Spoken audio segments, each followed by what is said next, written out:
salvation that wouldn't be anything wrong with giving an invitation then. We're probably not going to be doing that, but there's nothing wrong with it anyway. Because there's a lot there. There's meat in those songs. But there are people today, they want their ears tickled. They want what they want. They're driven by the sensual. They're not interested in truth, not interested in theology. All they want is ear-tickling sensations. That's what they want. They refuse to hear the great truth that saves and great truth that sacrifices. And according to chapter 2, verse 16, they would rather hear worldly, empty chatter that produces ungodliness and spreads like gangrene. And we're in such a season now. We're in that season now in our church. They tell us that being doctrinal, being clear about the word, that's divisive, it's unloving, it's prideful.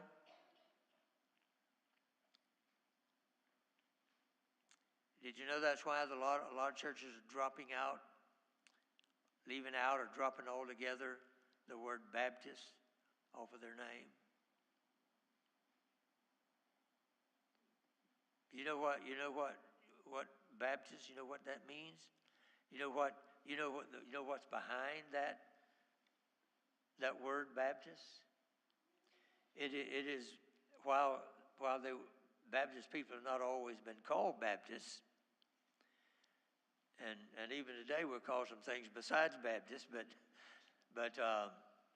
back in the early days, Christians, churches getting started and all, there were people who stuck to the truth, the Word of God. And I personally don't believe that you can trace a particular church back to the time of Christ, but you can trace doctrine back to the time of Christ through people who have lived and had taught and preached correct doctrine all through these years. You go back and study Baptist history, and they would call a lot of other things, Albigenses, Paulicians, Waldenses, and there were even some groups of Mennonites that were actually Baptists in their doctrine. Not all, but some. And it was in the 1500s. And people like Martin Luther, they referred to those people as Anabaptists. And by the way, Martin Luther hated the Anabaptists. He hated them. And so finally in the 1500s, the people that were known by those different names, but they thought, well, they're calling us Anabaptists, so we'll just drop the word or the prefix Anna, and we'll just use the word Baptist as who we are. And so you go into a secular history book, and they'll tell you the Baptist church started in the 1500s. What's known as the Baptist church now started back in the times of Christ. We have the doctrine. There's never been a time there wasn't people who believe what we refer to as Baptist doctrine, which is Bible doctrine. But we're in a